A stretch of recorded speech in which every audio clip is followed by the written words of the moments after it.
In Britain, police enforce cancel culture. Police there arrest people who criticize so-called marginalized groups. Remind me again why I'm being arrested. You should not be doing this to me. I expect my freedom of speech.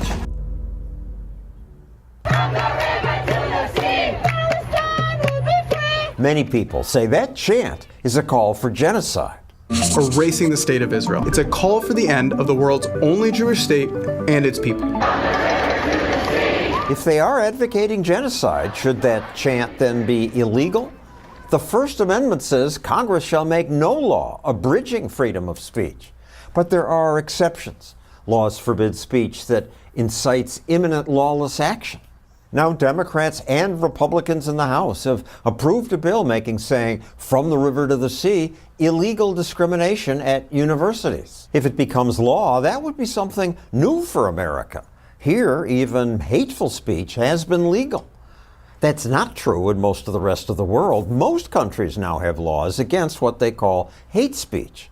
And Canada is about to pass a law that would imprison people for life if they advocate genocide. We stand with the Palestinian resistance and their heroic and brave action on October 7th. Heroic and brave? Butchering unarmed civilians, even children and babies, is heroic? These people are sick.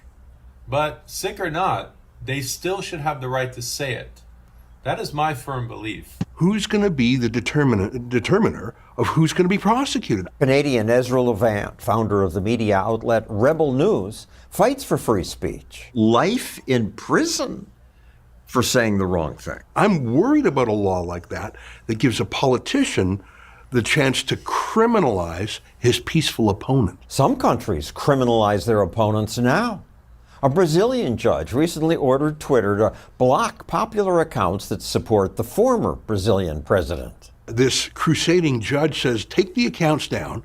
I'm not going to tell you why. Elon Musk said, no, we will lose revenue, but principles matter more.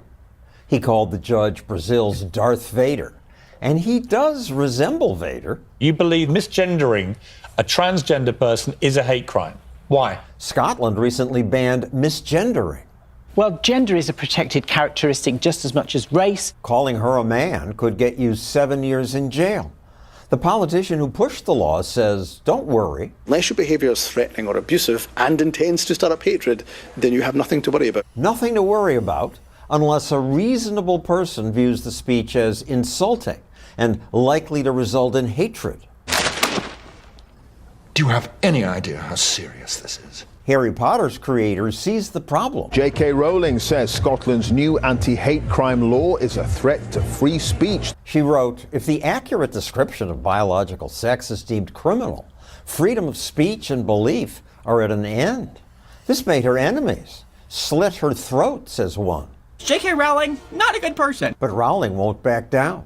The day Scotland's new law took effect, she intentionally broke it by misgendering some trans people on Twitter. She said, these aren't women, but men.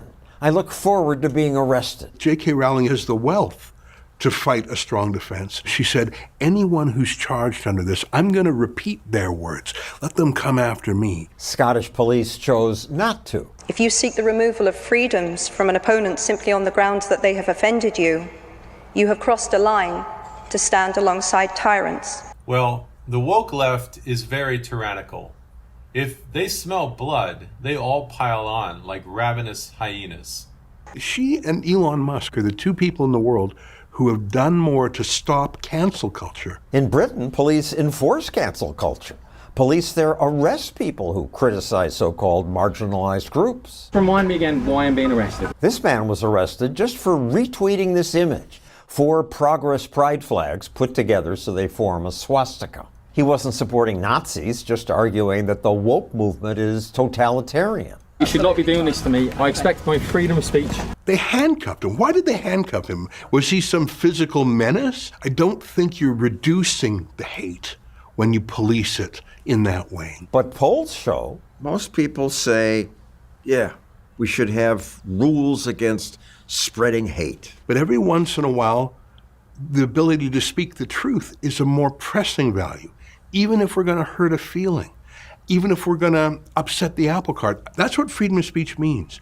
It means it trumps those other values. I don't think most people really understand the incredible importance of freedom of speech.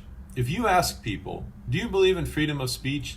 99% will probably immediately reply yes, but they don't.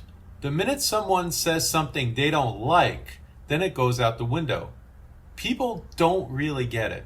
Canada's laws now give politicians power over people's speech. Levant's been charged multiple times. I wrote a book about Justin Trudeau, a knockoff of The Sopranos. I called it The Libranos because he's with the Liberal Party. Oh, he hated that book. He hated the cover art, which looked like he was a mafioso. And so I was prosecuted. What was your marketing plan? Levant was called before investigators working for Elections Canada. Was it political advertising? Canada has laws against unregistered political ads. But Levant asked the investigators, Is anyone in your office investigating any other books about Justin Trudeau or just the book that's critical of him? They convicted me. They fined me 5 years later. I'm still in court over a book that criticized Justin Trudeau. Organizations like yours continue to spread misinformation and disinformation. Now Trudeau is pushing that law, imposing life in prison for hate speech. Canadians must like this. He gets reelected. I guess if the majority of people in Canada approve of these laws, then if it's a democracy, then that should be followed. But just don't cry when they come after you. I mean, you could be next. A lot of Canadians and Americans and Brits want a net nanny, but for the other guy. It's important that everyone have free speech. Give people that peaceful outlet for their grievance. You need that, in case of fire, break glass, freedom of speech when there's a crisis, when you just need to speak the truth.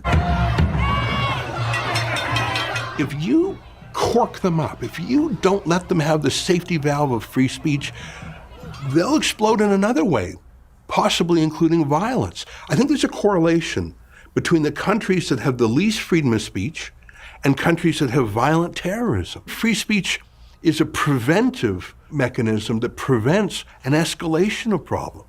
Canada's punishing certain speech with life in prison will discourage some from speaking their truth. We're a laboratory of bad ideas. It's good that so far our American police, when they make arrests, say the arrests are for trespassing or property damage, not speech.